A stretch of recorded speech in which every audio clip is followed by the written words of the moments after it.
Oi pessoal, tudo bem com vocês? Estamos de volta para mais um episódio do Rapadura Consciência, o nosso episódio de sexta, né? Nossos episódios regulares, toda sexta. Agradeço a vocês pela audiência e antes de começar o episódio, gostaria de pedir que vocês nos seguissem nas nossas plataformas de distribuição de podcast. Estamos em várias. E por que é importante seguir o Rapadura Consciência? Porque toda vez que a gente publicar um episódio novo, você vai ser notificado, você vai receber um aviso e assim você não perde a publicação de novos episódios e também cria um canal de comunicação conosco. Então, se você não nos segue ainda, siga agora ou depois, quando terminar o episódio. E aí, Ricardo, tudo bem? Aqui estou mais um dia. Mais um episódio. Mais um episódio, né? Nossos episódios de sexta. Eu gosto muito dos episódios de sexta, Adoro. Porque a gente está trazendo esses episódios especiais sobre a Covid, mas tem tanta informação sobre o coronavírus, né?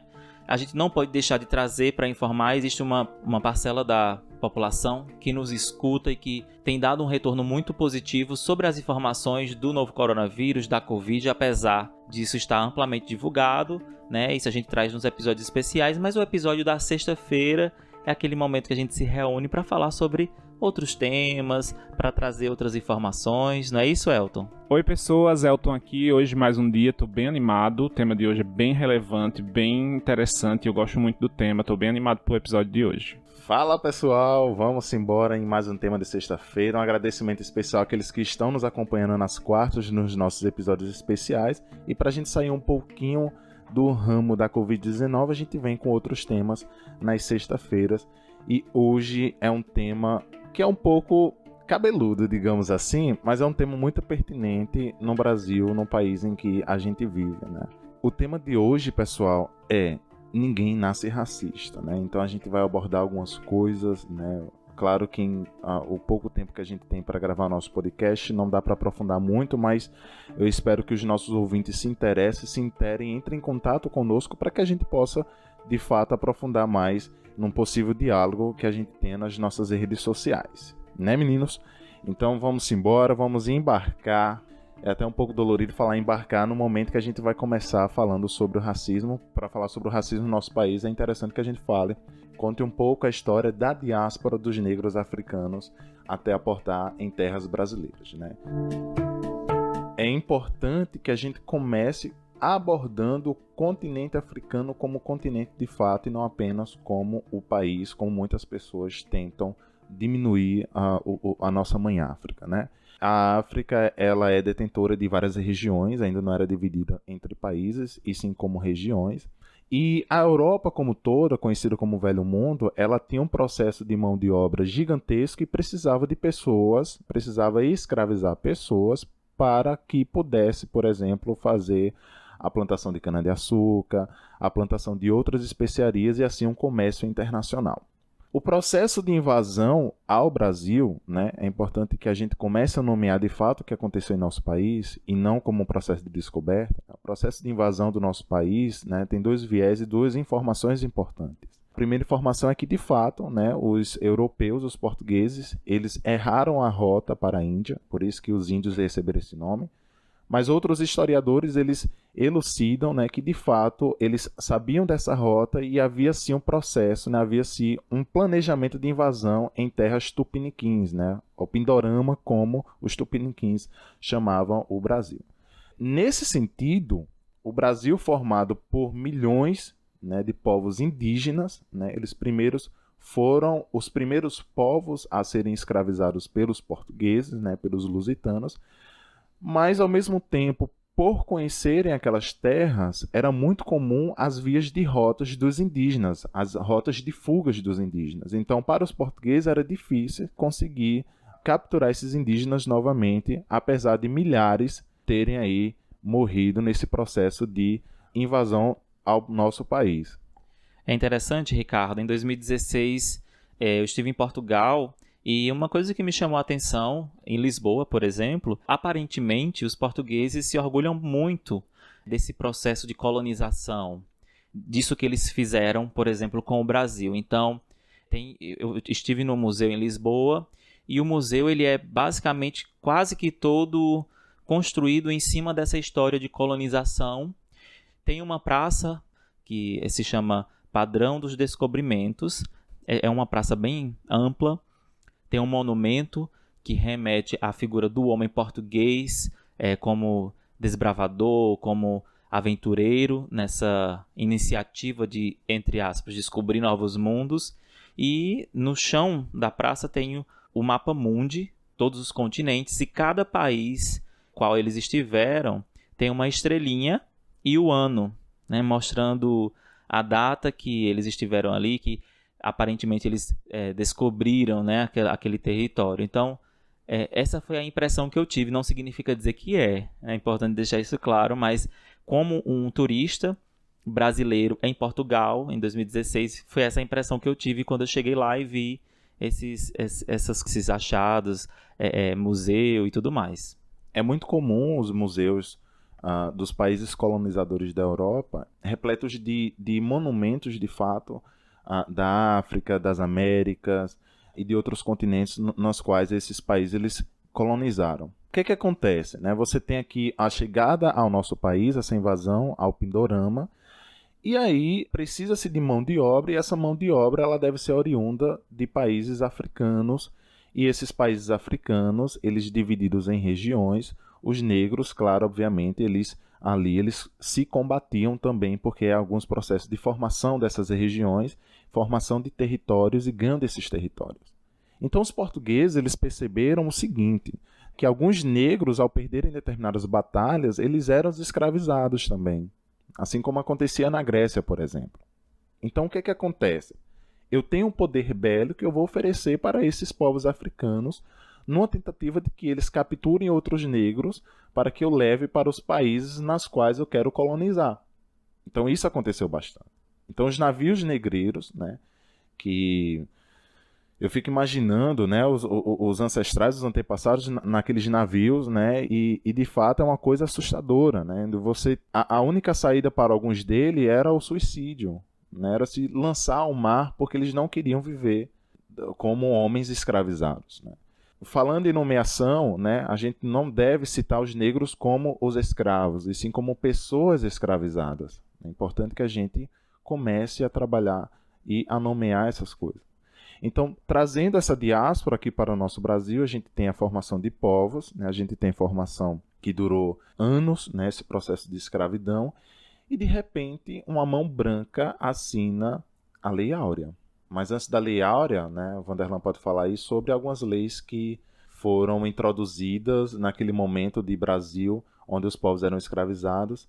Van, quais eram essas leis? Uma delas é a Lei do Sexagenário, né, o que ela dizia, afinal de contas, né? Que os escravos que tinham acima de 60 anos automaticamente estariam livres.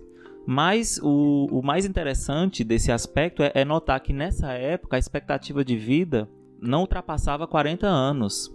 Então, o que queria dizer é que ela não era aplicada. Praticamente, se o homem branco ele tinha uma expectativa de vida de 40 anos, imagina o escravo, né?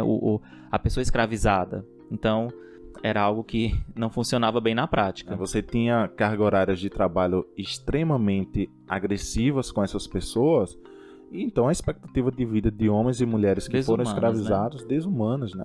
E que acontece até hoje, infelizmente, né? Então, num papel, lei sexagenário, você tem a questão de homens e mulheres a partir de 60 anos estarão livres, mas se eles não chegavam até eles não chegavam até os 60 anos, então significava dizer que a vida deles era toda dentro desse processo de escravidão, né?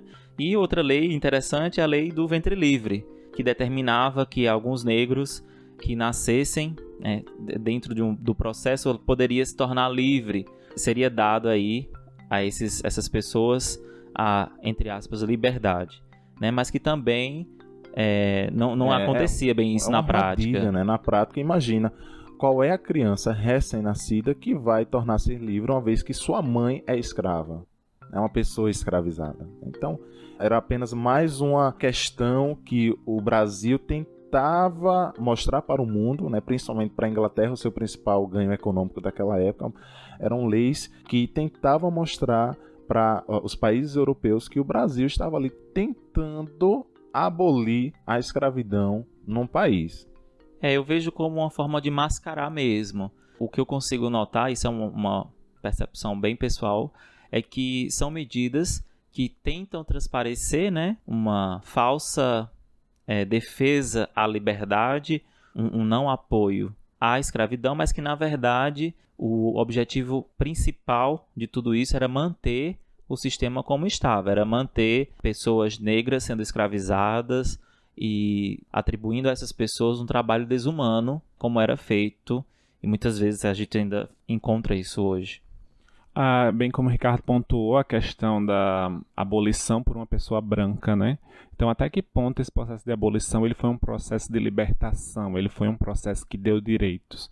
A gente vê, e eu vi isso na minha construção escolar, a gente vê a Princesa Isabel, por exemplo, dentro do contexto muito heróico. Mas até que ponto o ato dela foi tão heróico assim? Porque você abole a escravidão, dá aos escravos a liberdade, mas não legisla nada para eles. Ou seja, as populações negras, elas ficaram à mercê. Então o Estado não zelava por elas, não tinha legislações que garantissem trabalho, moradia. Então essa população, ela se agrupa em guetos, em favelas, e não trabalha, não tem uma legislação de saúde, não tem acesso a nada. Então eram regiões bastante periféricas, bastante de condições sanitárias bastante ruins.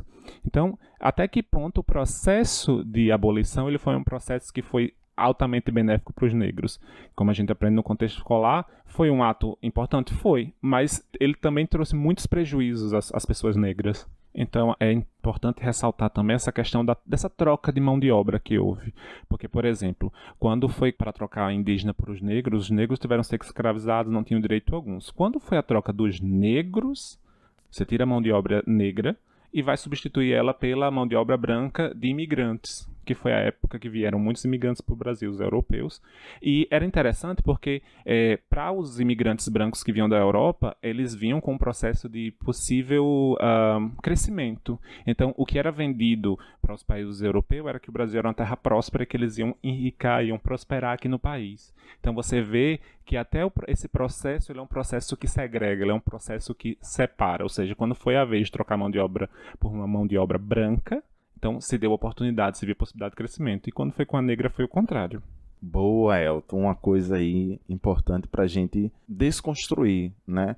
É isso que a gente é ensinado, são esses valores de que o Brasil era um país próspero naquela época, de que precisava trazer imigrantes para cá para poder enriquecer o nosso país. Só que a história não é muito bem nessa linha, né? O Brasil, ao longo do tempo, foi passando por vários processos de higienização, né? Essa higienização, eu vou abrir aspas, né? Porque tinha, sim, em teoria, de que países mestiços eram países fadados ao subdesenvolvimento. Eram países que nunca iriam desenvolver em relação à sua mestiçagem. O Brasil passou por dois processos violentos de miscigenação, né?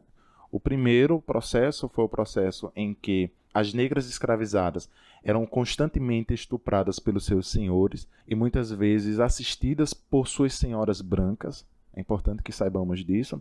E o segundo processo foi um processo de miscigenação no sentido de higienização desses povos pretos aqui do nosso país, através daquela pintura maravilhosa, né, que acho que todos vão se lembrar, A Redenção de Cã, né, do espanhol Modesto Brocos, né. É aquela pintura onde vocês veem uma mulher preta retinta, né, uma negra retinta, né, que é a avó, que é a mãe. Ao lado dela você tem a sua filha com a pele mais clara, que se casa com um homem branco, que possivelmente é um imigrante, né? E o fruto desse casamento é uma criança branca. E a imagem, né, a pintura deixa muito claro a avó, né, louvando aos céus que houve naquela família um processo de embranquecimento. Então, qual foi o processo de trazer, né, quais foram as causas e consequências de se trazer esses imigrantes? E detalhe, não eram qualquer imigrantes, eram apenas imigrantes brancos da Europa. Então, os chineses, por exemplo, né, os povos amarelos, né, dos orientes, eram impedidos de entrar no Brasil naquela época, naquele processo de higienização. Então, os negros alforriados, né, os negros libertos, não somente pela assinatura da Lei Áurea, mas por vários motins que eram feitos. E aqui eu quero ressaltar a revolta dos malês, a balaiada, né? Uma questão do capitalismo, uma questão do dinheiro voltado entre a Inglaterra e o Brasil, né? A questão de comércio, né? A princesa Isabel é pressionada a assinar essa Lei Áurea e deixa os negros à mercê, né? E esses negros, sem nenhuma assistência básica de saúde, sem nenhuma assistência básica voltada para a educação, saneamento básico ou moradia, eles vão criando guetos e favelas, e aí o que é posto no nosso país, né? Então vamos trazer os imigrantes europeus para que a gente consiga embranquecer o nosso país. E aí eu quero ressaltar uma pesquisadora fantástica, né, que eu acho que vocês já ouviram falar, que é a Lilia Schwartz, né? A Lilia, ela deixa muito claro que esse processo de embranquecimento do nosso país ele foi um processo violento para os negros e é até hoje. É por isso que eu sugiro e encorajo os meus amigos, mas quem sou eu, vou deixar claro isso aqui agora, né? Quem sou eu para definir a negritude de alguém? Mas quando um amigo meu que se sente negro, por mais que ele tenha pele clara ou traços finos, ou se ele é negro retinto ou não, eu encorajo eles a utilizar esses termos porque, por exemplo, a gente precisa entender qual é a etiologia da palavra mulato e qual é a etiologia da palavra pardo. Qual é a etiologia da palavra mulato, né? Mulato vem de cruzamento com a mula e a égua, né? Voltado para a mula, o povo preto, e a égua, que é um povo nobre, é o povo da Europa. Então você tem a questão do mulato para o homem e mulato para a mulher, quando esta, por sua vez, é hipersexualizada. É muito comum a gente ouvir, por exemplo, a mulata do samba, né? Aquela negra que dança com a bunda do lado de fora, né? Com a bunda explícita, numa forma de hipersexualizar. O pardo, por sua vez, é uma questão é uma coisa mal lavada, né? Então, o próprio IBGE, né, ele coloca dentro das suas categorias de raça o pardo, e eu vou muito contra isso, né? Eu vou muito de encontro a essa palavra pardo, porque não é uma coisa analítica, não é uma coisa que a gente deve conceber. O branco brasileiro é totalmente diferente do branco europeu, que é diferente do branco norte-americano, que é diferente do branco lá da África do Sul, por exemplo. Então, essa questão de higienização, né, essa questão de trazer os imigrantes para cá, teve uma causa, né? Essa causa foi o processo de embranquecimento do nosso país, e que as pessoas precisam entender que não tinha nada a ver em trazer esses homens e mulheres da Europa para tentar trazer um giro capital. Óbvio que tem esse viés, mas a principal causa foi o processo de higienização do nosso país. Esse processo de colorismo, como o Ricardo bem pontuou, é uma coisa realmente bem que tem uma linha tênue muito fina, né? O Ricardo está falando da questão da autoidentificação de negritude. Então, eu acho que eu vivo um pouco disso, porque assim, cresci em eu venho de duas famílias, tanto paterna quanto materna, onde tem uma predominância negra, mas cresci dentro de um ambiente que me foi imposto que eu era uma pessoa branca, assim. Eu sou uma pessoa de pele bem um pouco mais clara, não é uma pele negra, mas, por exemplo, minha certidão de nascimento diz que eu sou branco, eu cresci com todo o aspecto no meu ciclo social que me dizia que eu era branco. Então, hoje eu leio muito e me aproximo um pouco mais dessas temáticas para poder entender isso da questão do colorismo dentro da minha própria árvore genealógica, por exemplo, sabe? Então, para ter essa autoidentificação, para ter esse reconhecimento. Então, hoje eu leio muito e tento entender isso, porque é como o Ricardo falou, é muito difícil chegar para uma pessoa e dizer que ela tem que se auto-reconhecer negra, ou que ela tem que se auto-reconhecer a própria negritude. Isso é uma coisa muito... está além da nossa alçada. Então, esse é um processo que eu vivi e vivo hoje, porque eu tento sempre me aproximar dessas questões. Esse colorismo, né, eu morria de medo, por exemplo, de discutir o colorismo em um país extremamente racista, né? O colorismo, ele é um conceito não nosso, não, é um conceito criado em 1982 pela escritora Alice Walker, né, e ele fala sobre essa questão da identificação da pessoa, do indivíduo negro, né? O indivíduo negro que apresenta uma pele clara e o indivíduo negro que apresenta uma pele retinta, e como ela vai ser tida e lida pela sociedade. E até por ela mesma também, porque eu já vi casos de pessoas que você olha e você identifica traços anatômicos, traços físicos como 100% característica negra, mas a própria pessoa não se identifica como negra. Então, até que ponto a gente, pelo visual, pelo aspecto anatômico dela, a gente pode inferir a ela que ela é negra, mas ela não se reconhece como negra. Então tem esse processo também de autorreconhecimento, ele faz parte disso. Gente, também tem outra questão interessante que é o fato das pessoas se sentirem receiosas de se referir ao outro como negro, e às vezes falam, não, é moreno, não, ele é mulato, né? Eu vejo muito isso. E durante um tempo eu senti muito esse receio, né? Então, de me referir a pessoas negras como negro mesmo.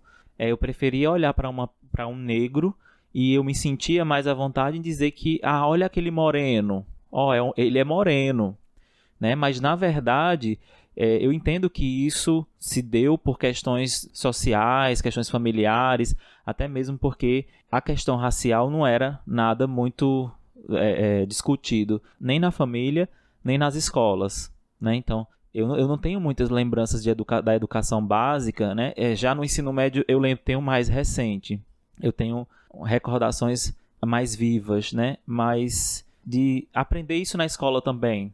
Era mais fácil chamar o outro, se referir ao negro como o moreno, do que chegar e dizer, você é negro. Tanto pelo o medo de estar ofendendo a pessoa, né, o outro indivíduo. Mas que, na verdade, eu acho que isso não tem que ser entendido como ofensa nenhuma. E também, outro paralelo que a gente pode fazer é exatamente que a professora doutora Jaqueline Bianchi falou no episódio lá sobre mulheres na ciência, né? Que às vezes, por um indivíduo ele não ter características de negritude, de negro tão mais presente do que outros, as pessoas se recusarem a reconhecê-lo como negro, né? Então, se você não ouviu, ouça o episódio sobre mulheres na ciência, que a doutora Jaqueline Bianchi, ela traz isso, ela exemplifica isso muito bem. Eu acho importante essa questão da ressignificação desses termos. Então, acho um passo muito importante. O próprio Ricardo falou, toda a origem desses termos criados, então, moreno, mulato, eles têm origem em coisas do processo de embranquecimento e em coisas muito pejorativas. Então, o processo de ressignificação para as pessoas negras, eu acho que é extremamente importante, porque você legitima elas, entendeu? Então, eu vejo esse processo de ressignificação dessa forma. Infelizmente, né, nós fomos ensinados a acreditar que a cor preta ou a cor negra, né, isso vai depender de cada pessoa que queira ser considerada como, nós fomos ensinados que era uma coisa feia, no processo de colonização, e agora no nosso processo de desconstruir esse colonial, né, essa descolonização, de a gente, por exemplo, achar a nossa cor belíssima, o meu nariz largo, meus lábios grossos, né, o meu cabelo crespo, na minha pele retinta, minha pele, o negro de traços finos ou pele clara. Nós fomos ensinados que o preto é feio, então eu vou chamar de moreno. E eu tenho um caso que aconteceu comigo, né, lá na minha cidade, Rodelas. Um beijo para os rodelenses. O fetiche de branco, não apenas o fetiche do branco rodelense, e aqui eu quero colocar esse branco com K, porque eu não estou generalizando, eu quero trazer apenas o branco racista, é o branco com K. O fetiche desse branco é colocar preto e índio para disputar, preto com preto para se matar, índio com índio para guerrear. O que é que acontece? Lá em Rodelas, no São João, todo dia 15, né, 15 de junho, infelizmente não vai acontecer o São João esse ano por motivos maiores, né, dessa pandemia, mas todo dia 15, quem abre o São João, as noites de São João, que é uma festa católica, né, e a gente tem os indígenas com a religião xamânica, né, a pagelança, mas participam dessa festa católica, são os indígenas. E lá em Rodelas tinha a tradição de qual é o povo que mais vai colocar fogos nas noites. Né? Quando eu falo fogos, são fogos de artifícios. Então, dia 15 de junho, os índios abrem a festa, né, de São João, e dia 21 tem a Noite dos Negros, que anteriormente era conhecida como a Noite dos Morenos. E aí, até que um dia, né, eu era muito da igreja, gente. Né? Vanderlan falou lá nisso que Vanderlan ia sendo padre, viu? Para quem não sabe, digo mesmo. Né? E eu era muito da igreja, eu fazia parte da liturgia, né? Eu era um alcoólito. Alcoólito, não é alcoólico, não. Não, amigo, é acólito. Acólito. E o que é que acontece? Eu já tenho essa percepção, porque mesmo eu sendo um indivíduo negro e não visualizar muito o racismo recreativo que era realizado comigo, o racismo estrutural que era realizado comigo, mesmo não tendo muito essa visão, eu comecei a me questionar o porquê que definíamos como pessoas morenas se éramos pessoas negras. E aí, em um momento de clareamento aqui da minha cabeça, do meu juízo, eu peguei o microfone e fiz esse questionamento para as pessoas, né? Fiz um textão, né? Falei com as pessoas, aquele meu discurso de sempre. E no final da missa, uma branca, né, teve a displicência de me chamar de canto e afirmar que não, vocês não são negros, vocês são morenos. E a minha resposta, obviamente, foi: quem é você para definir a minha negritude? né? Se coloque no seu lugar. Então, a Alice Walker, né, no seu livro Se o Presente se Parece com o Passado, Como Será o Futuro, né, ela deixa claro essa visão, né, essa separação entre o negro de pele clara e o negro da pele retinta, em relação de que quanto mais pigmentada for essa pessoa, mais exclusão e discriminação essa pessoa irá sofrer. Né? Então, Elton, por exemplo, né, ele se considera como negro de pele clara, eu sou um negro retinto, e um exemplo mais comum que eu posso dar aqui é que, numa entrevista de emprego, né, se nós dois estivéssemos competindo, por mais que eu seja... É um exemplo, tá, gente? Por mais que eu tenha mais competência do que Elton, a coloração da pele dele é lida aos bons olhos das pessoas brancas que estão contratando. E por isso que, no episódio da Jaqueline, por exemplo, onde ela fala que ela é uma negra que alisa o cabelo, né, entra muito no viés do mimetismo. Né, a pessoa tentar se camuflar em um país extremamente racista, no sentido que, como é que eu faço para ser aceito nesse sistema racial? Né? Eu vou alisar o meu cabelo, eu vou fazer uma rinoplastia para afinar o meu nariz que é largo, o meu nariz que é de batata, eu vou tentar reduzir a pigmentação da minha pele, que acontece com muitas mulheres africanas, infelizmente, onde existe uma gama de cosméticos que são utilizados para embranquecer essas mulheres e que muitas vezes agride a química, a bioquímica dessa pessoa. Então, são vários causos, né, que nos rodeiam e que a gente tem que estar ligado o tempo todo. A gente tem que estar pronto para o embate, para o combate, né?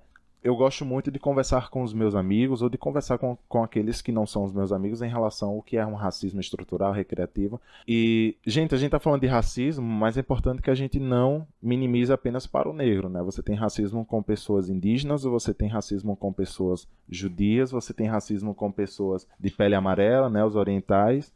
Né, é importante que a gente fale sobre isso, né? O que é racismo, de fato, né? O racismo é a denominação da discriminação e do preconceito contra indivíduos ou grupos por causa da sua etnia ou cor. Então, não tente minimizar apenas para a raça negra.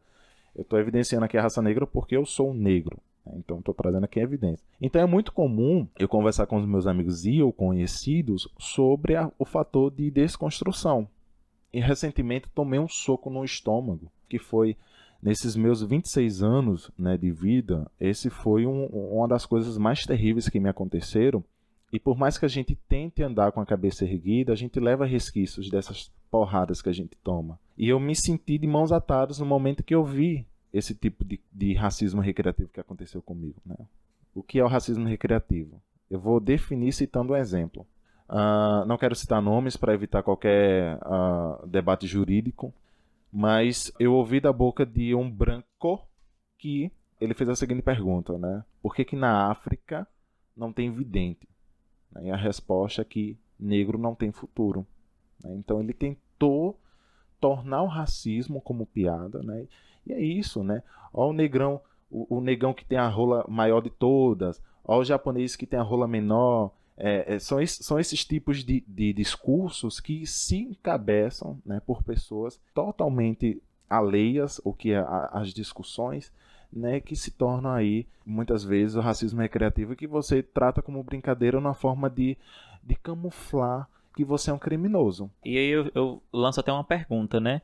Será que a gente, quando eu falo a gente, a população no geral, né, não tem mais capacidade de se espantar com certas coisas? Porque isso, por mais que tenha sido feito, essa fala, por mais que ela esteja no contexto cômico, de comédia, de piada, né, mas ela espanta, ela causa um espanto. Ou será que a população se espanta com muita coisa, mas esse espanto ele é seletivo? Algo que também pode ser pontuado é que, às vezes, as pessoas elas preferem não falar sobre para fingir que isso não existe. Não vamos falar sobre racismo porque no Brasil não tem racismo, né? Aquela falsa teoria da democracia racial que não existiu, nunca existiu no Brasil.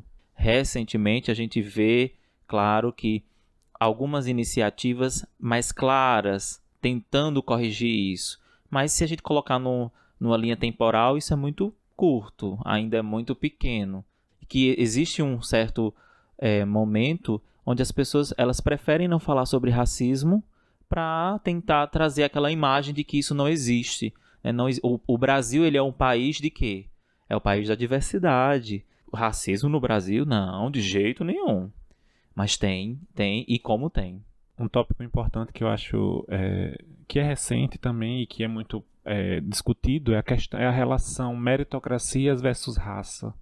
Então, até que ponto o indivíduo branco da classe média, que estuda a vida toda em escola particular, que tem acesso a curso de idiomas, a viagens, isso aqui é um exemplo, tá? Até que ponto esse indivíduo branco, por exemplo, concorrendo para uma vaga de medicina, vai concorrer com a menina negra, periférica, da escola pública, onde falta professores, onde ela às vezes não tem aula. Então, até que ponto eles dois estão em paridade, eles estão igual dentro de uma competição para uma vaga num curso de medicina, por exemplo. Então, eu vejo que é muito bem essa questão de meritocracia, é um discurso que ele cabe uma isenção de responsabilidade com as pessoas negras, entendeu? Então, eu vejo que falta. Então, o discurso da meritocracia, ele só vem respaldar isso, ele só vem eu vou tirar o meu de campo aqui para não julgar as dificuldades que essa pessoa negra enfrenta, sabe? Seria muito fácil as pessoas, na verdade, dói na consciência delas ter que descer, ter que sair da sua cadeira do privilégio para tentar ter a empatia, não no sentido de, não, vou me colocar no lugar dessa pessoa, mas de ter a vivência dessa pessoa que é da periferia, que está tentando concorrer a uma vaga de medicina para ela. Você entrou num assunto aí que é extremamente polêmico no que diz, e aí eu vou abordar a questão das ações afirmativas, né, que foram uma das ações mais benéficas para os povos indígenas, para os povos negros, para os povos negros de quilombos, na inserção desses povos dentro das instituições de ensino superior. É muito comum a gente ver o oportunismo prevalecendo na questão das ações afirmativas. É muito comum a gente ver pessoas brancas concorrer a cotas raciais. Gente, eu não vou deixar de dar esse exemplo. Adoro. Há um tempo passou numa reportagem do Fantástico um cara branco que fez um concurso público e se inscreveu para a vaga destinada a indivíduos negros. E ele fez aparentemente, eu não lembro bem, mas aparentemente ele fez a parte teórica, a parte da prova escrita, foi aprovado, e em seguida foi para a etapa de comprovação do que ele tinha dito na inscrição. E aí ele simplesmente se pinta. Ele se pinta. Ele é um homem ele é bem branco. Um blackface. Acho que tu viu, né, Ricardo? Não sei se tu viu essa... Vive. Ele se pinta, ele pinta o corpo, ele coloca lentes de contato e vai lá para poder assumir. E o pior de tudo é que ele acaba ocupando a vaga. Ele acaba ocupando a vaga e, com o passar do tempo, algumas pessoas perceberam e fizeram uma denúncia formal, né? Até que ele foi novamente convidado no processo de investigação para trazer de novo as comprovações. E aí, no momento da reportagem, o repórter vai lá tentar falar com ele. Ele é uma pessoa totalmente diferente do que se apresentou na época do concurso e ele decide falar no escuro, numa região com baixa iluminação, que era exatamente para que as características, né, físicas não fossem tão evidenciadas. Então, veja que quando os mínimos esforços para tentar reduzir tudo isso que a gente está falando é feito no serviço público, pelos governos, e ainda existem pessoas que querem burlar isso, que querem se beneficiar de qualquer forma, né, e prejudicar outras pessoas. Eu fiquei, assim, quando eu vi a reportagem, eu fiquei em choque.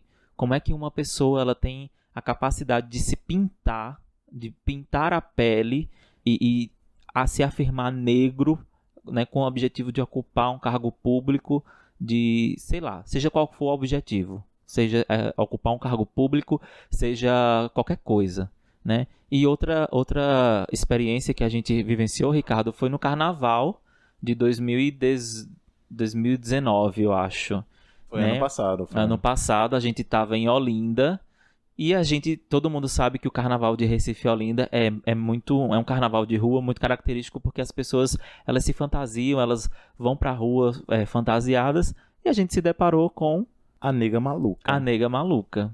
Foi também um choque, não foi? Porque a gente tava pulando, cantando e se divertindo e quando a gente viu, a gente parou na hora E assim, eu fico até sem reação, né? Eu acho que eu lembro na hora que eu particularmente fiquei sem reação porque às vezes parece que é algo que não faz parte da realidade, até você se deparar e ver o quão perto de você isso acontece, isso está presente, isso acontece. É uma sensação muito estranha.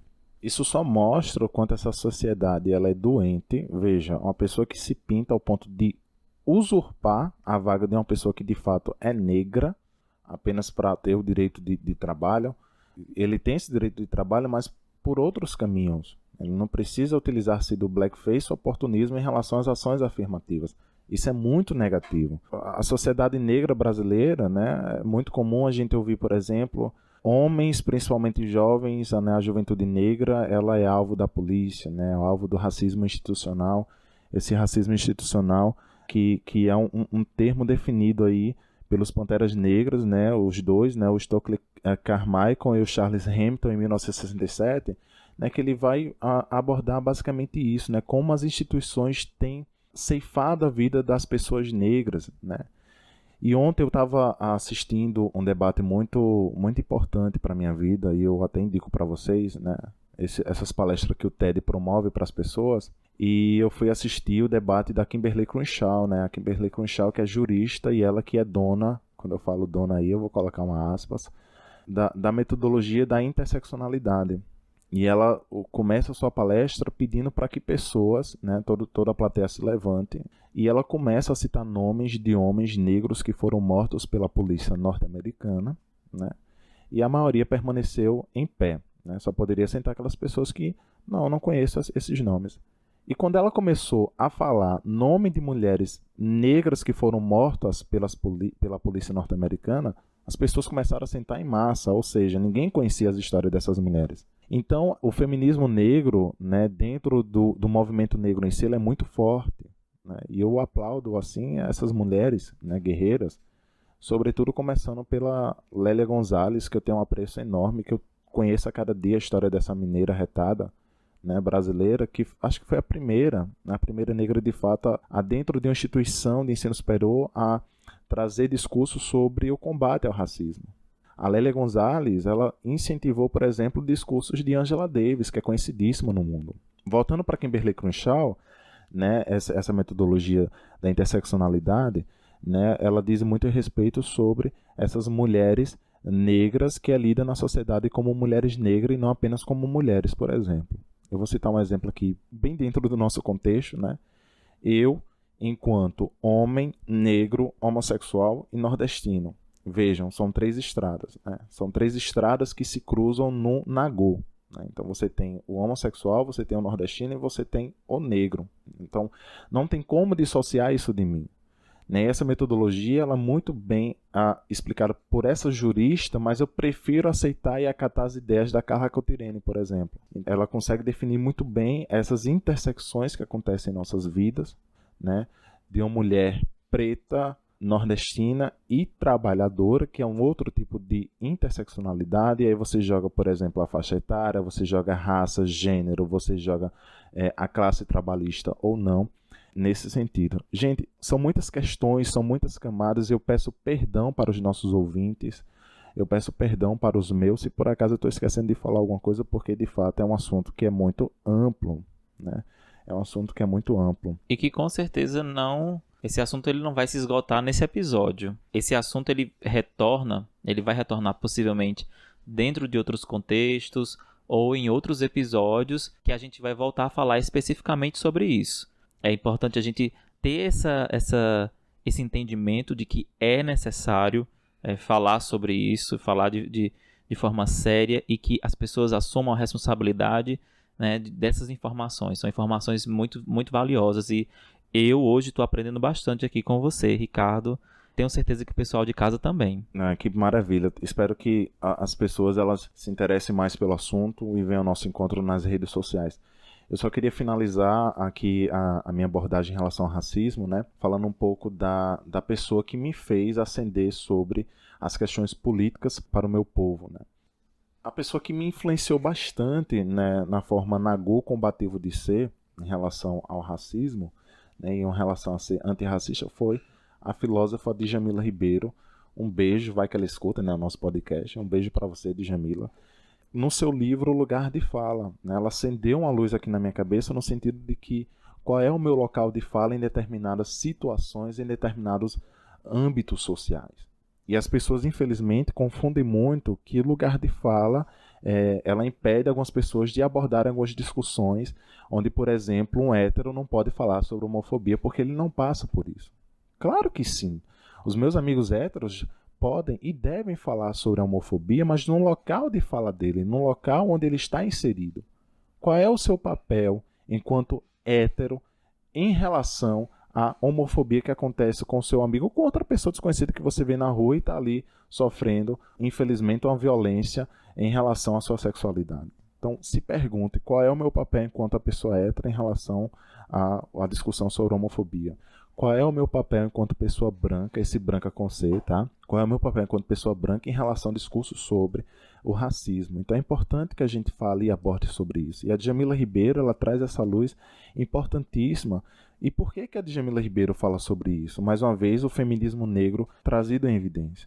Era muito comum as pensadoras, filósofas, antropólogas, cientistas, dentre outras, né, mulheres negras, como a Truth Gages, Bell Hooks, Audre Lorde, Giovanna Xavier, Lélia Gonzalez, dentre outras, era muito comum essas mulheres discursarem sobre os processos de racismo que estavam sofrendo dentro das instituições, mas que as pessoas simplesmente não validavam o que elas falavam e valida muito o que uma pessoa branca fala, por exemplo. Quem está acompanhando esse BBB vê muito racismo estrutural que ronda aquela casa. Então, uma das participantes, por exemplo, ela desacreditou, né, que Babu ou que Thelma, né, sofressem um racismo dentro da casa, mas ao passo em que Marcela disse que sim, ele sofria, ela validou esse discurso.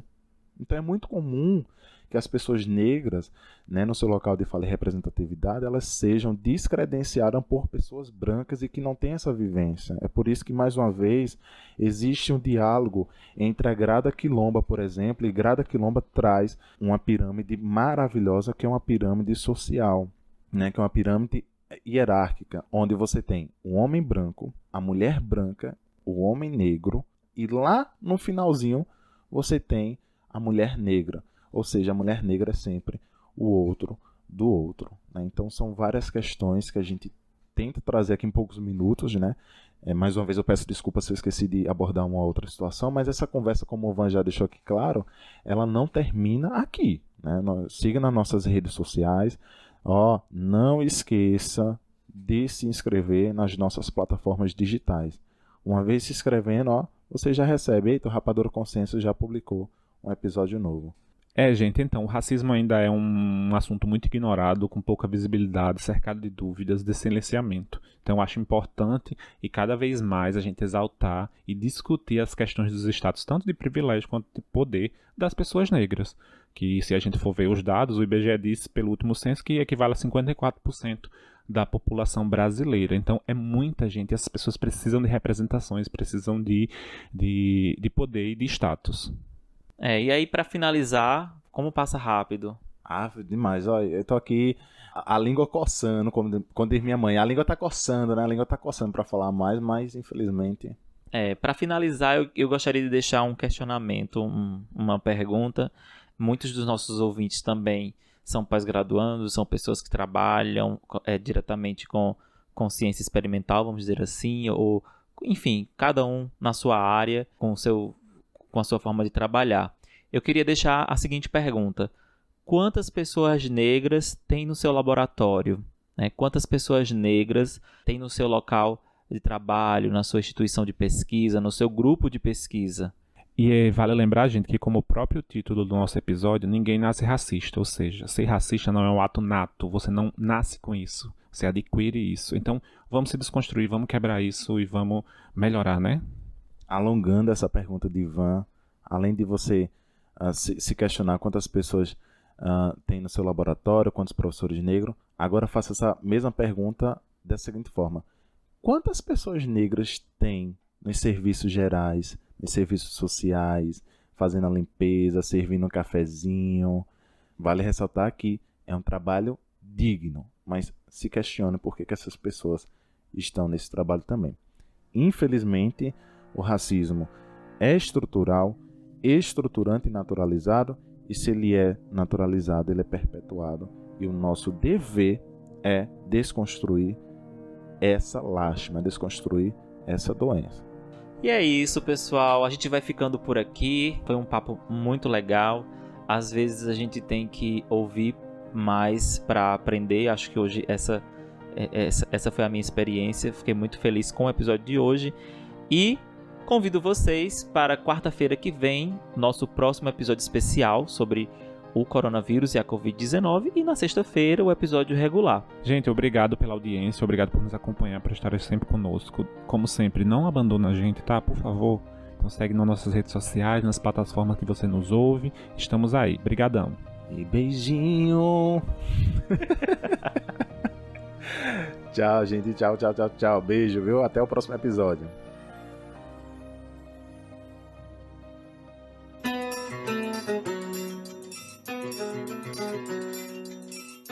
Olá, nós somos o Rapadura Consciência, um podcast semanal que vai ao ar todas as sextas-feiras. Aqui, 3 cientistas nordestinos discutem a ciência de uma forma descontraída e acessível. Até o próximo episódio. Tchau!